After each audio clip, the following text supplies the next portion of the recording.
Save something, man. What is that? How do you do that? As they say in Mexico about icebergs, that's just the tip. And we say it only about icebergs.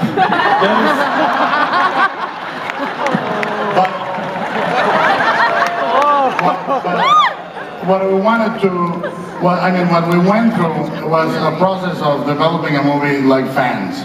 So when you have the meeting with the heads of the studio, and they have sideshow collectibles in the shelves, and they have toys in their desks, and you can riff about what we want the monster and the kaiju to do, and the excitement that generates, and how we really went and figured out not a movie that was an homage to two genres, but we wanted to create something new. So to bring a different sense of drama, a different sense of scale, and I can promise you this, the places and the tenor and the tone of the battles is astounding. But at the same time, what we wanted to very much showcase forefront, it was humanity, the emotion of being there. We created a world that allowed for these monsters and these robots to exist, and the speculation of what would happen in the real world if these things were there. And emotionally, I wanted very much, when I was a kid, I dreamt of being an astronaut, a pirate, a cowboy, and I eat my Twinkies in the meantime. But I really wanted a movie that was able to recreate the sensation you have in an adventure movie of what it was to be there. Yeah. To be there battling with a thing that is the size of a skyscraper, mounted on a thing that can actually face a tornado and win, you know, something so humongous that can stop things like that on their track. And I hired a group of incredibly talented designers, all of them, Wayne Barlow, Guy Davis, Francisco Ruiz Velasco, everybody was a fan of monsters and robots. And we all locked ourselves in very adjacent rooms, and we played. We played and played until we created the world of the movie. Well, I think especially in your hands, people place a lot of trust, because they might just, you know, off the cuff go, oh, giant robot versus giant monsters. Oh, it's Guillermo del Toro. I mean, your specialty is creating these immersive visual universes, and then, but like you said, just like finding the humanity in that, which is so important. So it's not just oh, big budget action movie. Like there's a real story underneath that ties it all together. Well, it's partially that, and the fact is that when you get a budget, you can do two things. You can get crazy or lazy. You know, and I chose to be as crazy as I could. Yeah. And I demanded from the designers, the technicians, the actors, and everybody else to give us 110% and not rely on any resources. To use creativity and passion and madness as our fuel to make this movie. Great. Well, I think I just want to make sure we have some time for audience Q&A. So let's go over to the audience Q&A. There it is. Oh, no questions. All right.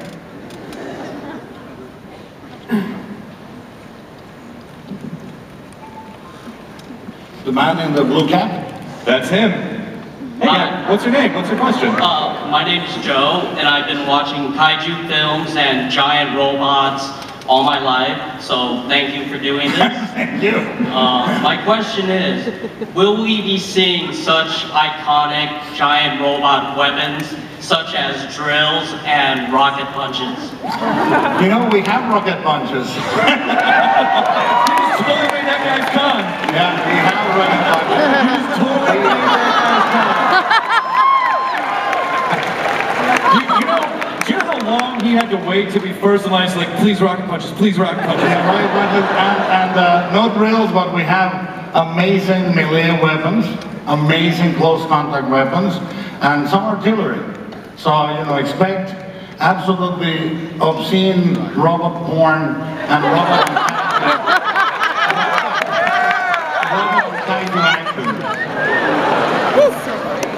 Thank you. Was that it? Was there another part to it? He went away. Oh, I'm sorry. I saw the blue. Take it down a notch, Hall H. Turn around. I see blue, I see a katana, please. Guy who is clearly not the other guy, what is your question? First of all, I would like to thank all of you for bringing this concept to reality. My question is, will there be many different kinds of kaiju with different unique abilities, or are we just seeing the same type of kaiju rehashed over and over? So his question is, yes, of course. His question is, there aren't going to be robot punches, are there? Let me tell you this, we have approximately 9 kaijus, and we have 6 or 7 robots, and each of them has a unique ability, and each of them is distinguished.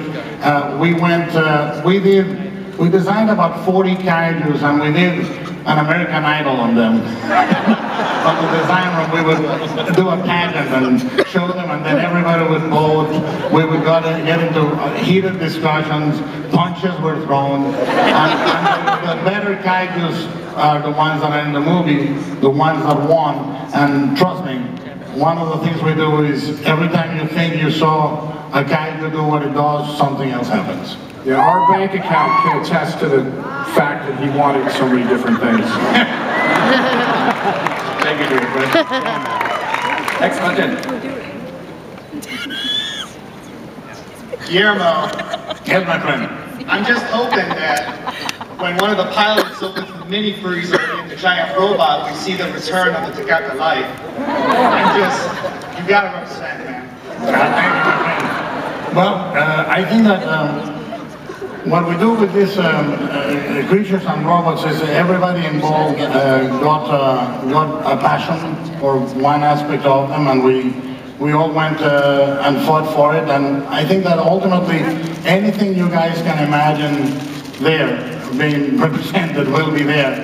But I think that it's important also to tell you that there are some set pieces in here that I don't think have ever been seen on film. So everything will be there. I have a question for some of the actors. Anyone can jump in, either of the Charlies or when you're working with Guillermo, and there's a lot of stuff obviously that you don't know exactly what's happening. I mean, you're literally just like, leap of faith, you just tell me what to do. So what is it like to work with Guillermo on something like this when you can't visualize everything?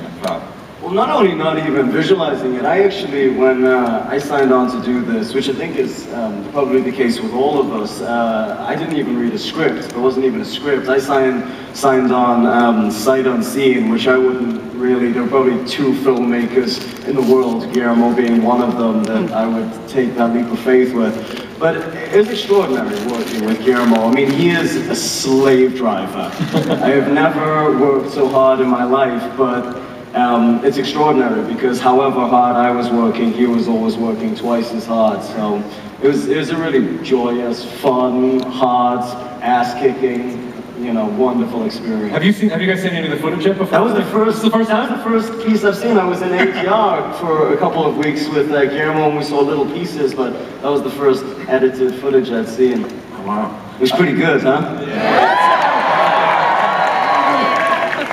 What is your name and question? My name is Abby, and before my question, I just want to say Guillermo and Ron Perlman, I've seen the Hellboy movies, and I'm a very big fan. I love them, and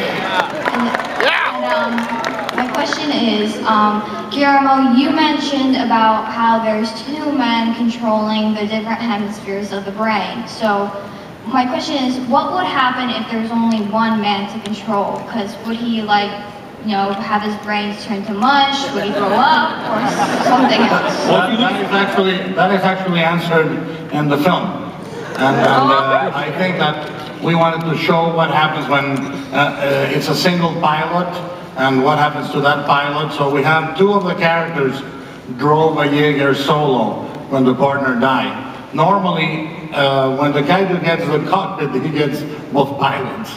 So if a kaiju leaves one pilot alive and that pilot is able to drive the Jaeger to safety, it's a big ordeal, and we show it. So you will see it. If you lose the left brain, the robot just starts doing pottery. Giant robot pottery wheel. What is your name and question, sir? I'm Vance, and I just want to say, Guillermo and Ron, it's really great to finally meet you guys. And Ron, I was really rooting for you to get the role of Bjorn in The Hobbit. My question is just for Guillermo. From Hellboy 2 and Pan's Labyrinth, we've seen how much you like costumes and physical effects, and seen a movie that looks so heavy in CGI. I was just wondering what some of the challenges you encountered were. Well, what I try is to not represent CG, even on movies that have it, like Hellboy 2. Pan's Labyrinth has plenty of CG, but we don't treat it, we actually treat it as we would treat any other element in the film. If you saw even in this footage, I tried to dirty the camera. I tried to have it be hit with oil and water and shake, and in some instances we add scratches to the lens of the camera. The camera is unable to clear the whole height of the Jaeger or the whole height of the kaiju. We are trying to see the kaiju, but it's so big that you don't see it. I try to root them in a place, an atmosphere that has elements, like rain, snow, mud, so that the creatures become real. And the other thing you do is you approach it from the purity of animation. You approach it like Harryhausen would approach stop motion. You don't approach it, one of the things we were very clear about is no fucking motion capture. No, we didn't want to do it, it was all keyframed, and it was because I don't want the robots moving just like human beings. I needed the robots to really move with a sense of a shock absorber, a joint, a gear moving. So it's using that, and for the monsters, it's the same. When we have every talk we have with the animators is if the monster is just doing this, I go, what is the monster doing? Why is he not attacking the robot? Why is he posing for a photo?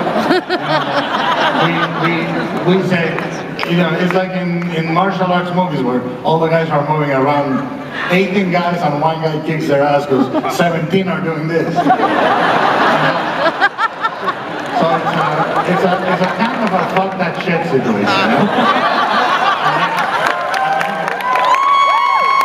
And then the monster needs to have personality, so we are trying to make a monster intelligent and evil, another brutish, another one, you know, you talk to the animators like you would talk to animators doing stop motion or 2D. You treat the resources with respect.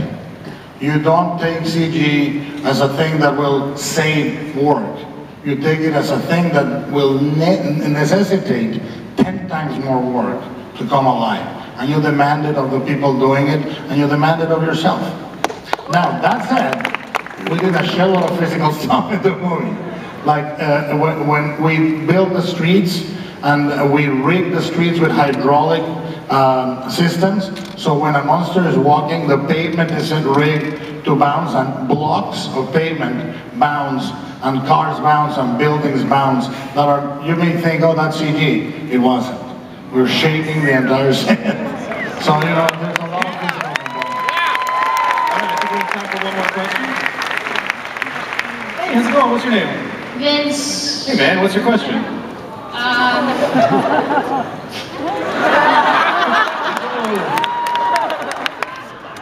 Will you have any sea monsters that are like common, like a Leviathan or something? Monsters, sea monsters, you got it, man. Check. 3. How about that? We have flying monsters, we have sea monsters, we have, there's monsters that are gonna be, we have monsters up the wazoo.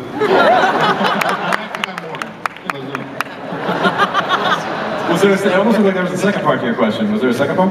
Yeah, I was just wondering if you'll have like any common monsters, like one from a legend, like... No. Yes. I'm sorry to disappoint. Just wrong. Just wrong.